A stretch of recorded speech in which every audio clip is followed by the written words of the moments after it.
Chapter 26. The Conclave. That day, convoked by Arcade and Zita, the rebellious angels met together on the banks of the Seine at La Jonchère Inn, a deserted and tumble-down entertainment hall that Prince Istar had hired from a pot housekeeper called Boratan. 300 angels crowded together at the stalls and boxes. A table, an armchair, and a collection of small chairs were arranged on the stage, where hung the tattered remnants of a piece of rustic scenery. The walls, colored in distemper with flowers and fruit, were cracked and stained with damp, and were crumbling away in flakes. The vulgar and poverty-stricken appearance of the place rendered the grandeur of the passions exhibited therein all the more striking, when Prince Istar asked the assembly to form its committee, and first of all to elect a president. The name that was renowned throughout the world entered the minds of all present, but a religious respect sealed their lips, and after a moment's silence the absent nectaire was elected by acclamation, having been invited to take the chair between Zita and an angel of Japan.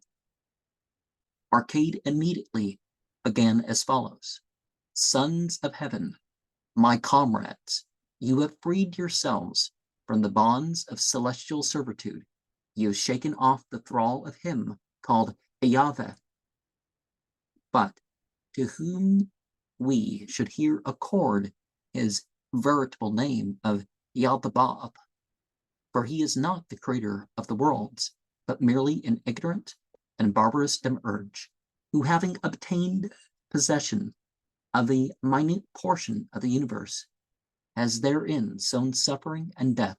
Sons of heaven, tell me, I charge you, whether you will combat and destroy Yaldabaoth."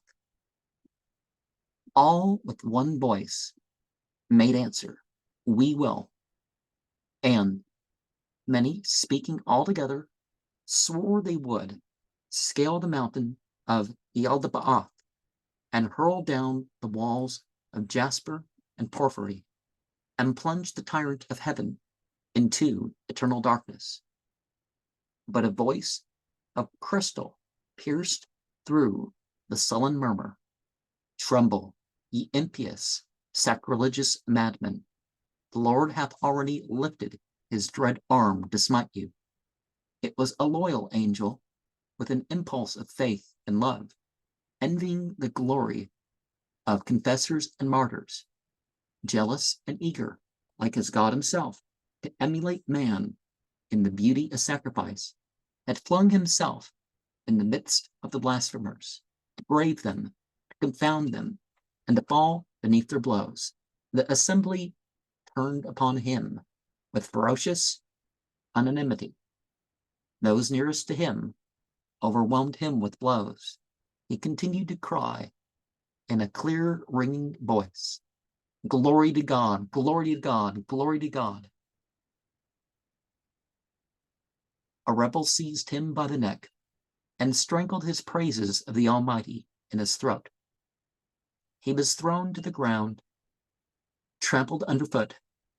Prince Istar picked him up, took him by the wings between his fingers, then rising like a column of smoke, opened a ventilator, which no one else could have reached, and passed the faithful angel through it. Order was immediately restored. "Comrades," continued Arcade, "now that we have affirmed our stern resolve, we must examine the possible plans of campaign and choose the best. You will therefore have to consider if we should attack the enemy in full force, or whether it were better, by a lengthy and assiduous propaganda, to win the inhabitants of heaven to our cause. War, war, shouted the assembled hosts. And it seemed as if one could hear the sound of trumpets and the rolling of drums. Theophile, whom Prince Istar had dragged to the meeting, rose, pale and unstrung, and speaking with emotion, said, Brethren, do not take ill what I am about to say, for it is the friendship I have for you that inspires me. I am but a poor musician, but believe me, all your plans will come to naught before the divine wisdom which has foreseen everything. Theophile Belais sat down amid hisses, and Arcade continued, Yaldabaoth foresees everything. I do not contest it. He foresees everything, but in order to leave us our free will, he acts towards us absolutely, as if he foresaw nothing. Every instant he is surprised, disconcerted. The most profitable events take him unawares. The obligation which he has undertaken to reconcile with his prescience the liberty of both men and angels throws him constantly into inextricable difficulties and terrible dilemmas. He never sees further than the end of his nose. He did not expect Adam's disobedience, and so little did he anticipate the weakness of man that he repented having made them and drowned them in the waters of the flood, and all the animals as well, though he had no fault to find with animals. For blindness he is only to be compared with Charles X, his favorite king. If we are prudent, it will be easy to take him by surprise. Charles X. I think that these observations will be calculated to reassure my brother. Theophile made no reply. He loved God, but he was fearful of sharing the fate of the faithful angel. One of the best informed spirits of the assembly, Mammon, was not altogether reassured by the remarks of his brother Arcade. But think you, said this spirit, Yaldabaoth has little general culture, but he is a soldier to the marrow of his bones. The organization of paradise is a thoroughly military organization. It is founded on hierarchy and discipline. Passive obedience is imposed there as a fundamental law. The angels form an army. Compare this spot with the Elysian fields, which Virgil depicts for you. In the Elysian fields reign liberty, reason, and wisdom. The happy shades hold converse together in the groves of myrtle. In the heaven of Yaldabaoth, there is no civil population. Everyone is enrolled, numbered, registered. It is a barracks and a field for maneuvers. Remember that. Arcade replied that they must look at their adversary in his true colors, and that of the military organization of paradise was far more reminiscent of villages of King Coffee than of the Prussia or Frederic the Great. Already, said he, at the time of the first revolt, before the beginning of time, the conflict raged for 2 days, and Yaldabaoth's throne was made to totter. Nevertheless, the demiurge gained victory. But to what did he owe it? To the thunderstorm which happened to come on during the conflict. The thunderbolts falling on Lucifer and his angels struck them down, bruised and blackened, and Yaldabaoth owed his victory to the thunderbolts. Thunder is his sole weapon. He abuses its power. In the midst of thunder and lightning, he promulgates his laws. Fire goeth before him, says the prophet. Now, Seneca the philosopher said that the thunderbolt in its fall brings peril to very few, but fear to all. This remark was true enough for men of the first century of the Christian era. It is no longer so for the angels of the 20th. all of which goes to prove that, in spite of his thunder, he is not very powerful. It was acute terror that made men rear him a tower of unbaked brick and bitumen, where myriads of celestial spirits, furnished with machines which modern science puts at their disposal, make an assault upon the heavens. Think you, comrades, that the old master of the solar system, surrounded with his angels, armed as in the time of Abraham, will be able to resist them? To this day, the warriors of the Demiurge wear helmets of gold and shields of diamond. Michael, his best captain, knows no other tactics than the hand-to-hand combat.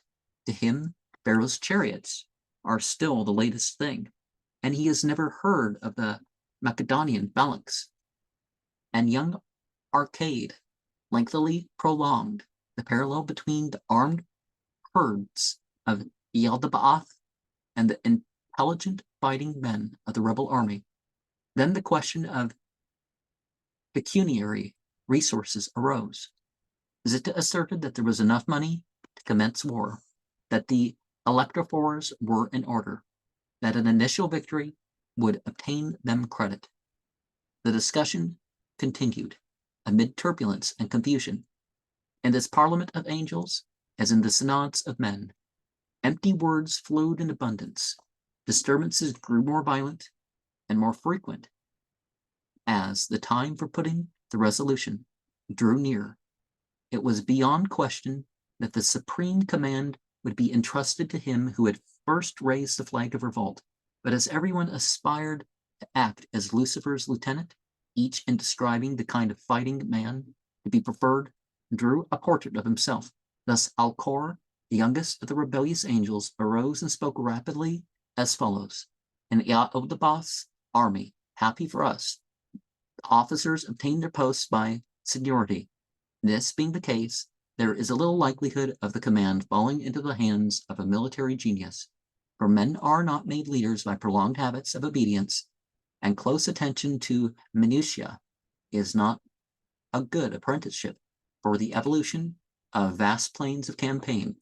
If we consult ancient and modern history, we shall see that the greatest leaders were kings like Alexander and Frederic, aristocrats like Assar and Turenne, are men impatient of red tape like Bonaparte. A routine man will always be poor or second rate. Comrades, let us appoint intelligent leaders, men in the prime of life, to command us. An old man may retain the habit of winning victories, but only a young man can acquire it. Alcor then gave a place to an angel of the philosophic order, who mounted the rostrum and spoke thus. War never was an exact science, a clearly defined art. The genius of the race, or the brain of the individual, has ever modified it.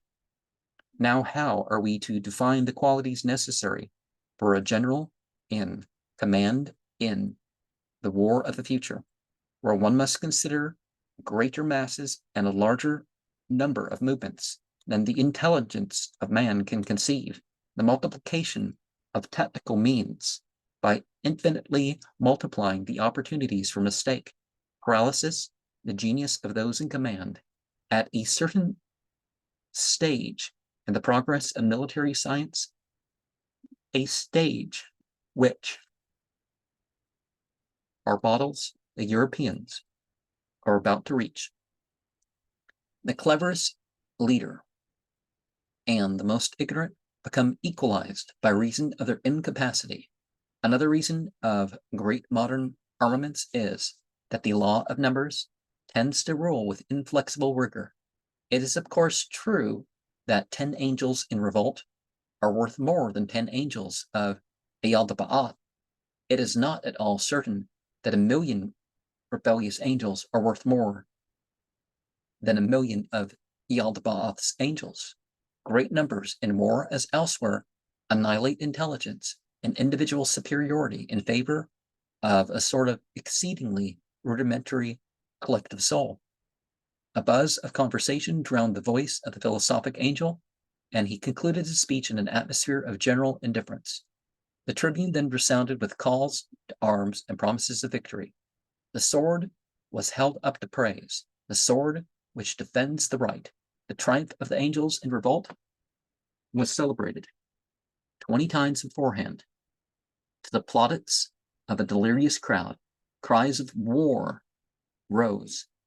To the silent heavens, give us war. In the midst of these transports, Prince Istar hoisted himself onto the platform, and the floor creaked under his weight. Comrades, said he, you wish for victory, and it is a very natural desire, but you must be moldy with literature and poetry if you expect to obtain it from war. The idea of making war nowadays only entered the brain of sottish bourgeoisie are a belated romantic. What is war?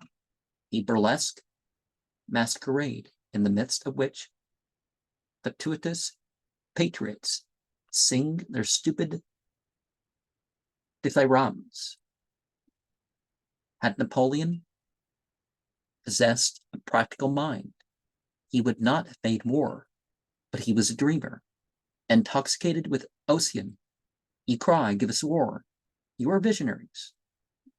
When will you become thinkers? The thinkers do not look for power and strength from any of the dreams which constitute military art, tactics, strategy, fortifications, artillery, and all that rubbish. They do not believe in war, which is a fantasy. They believe in chemistry, which is a science. They know the way to put victory into an algebraic formula. And drawing from his pocket a small bottle, which he held up to the meeting, Prince Istar exclaimed, victory, it is here. And if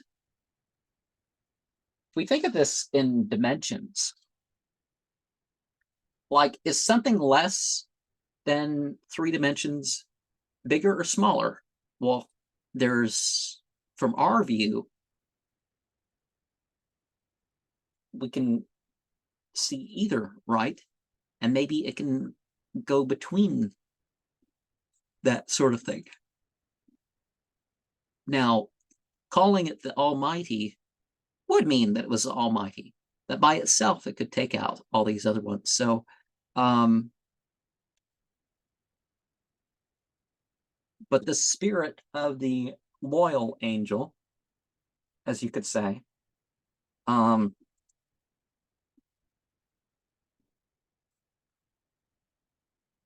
is much like the one that ended the discussion.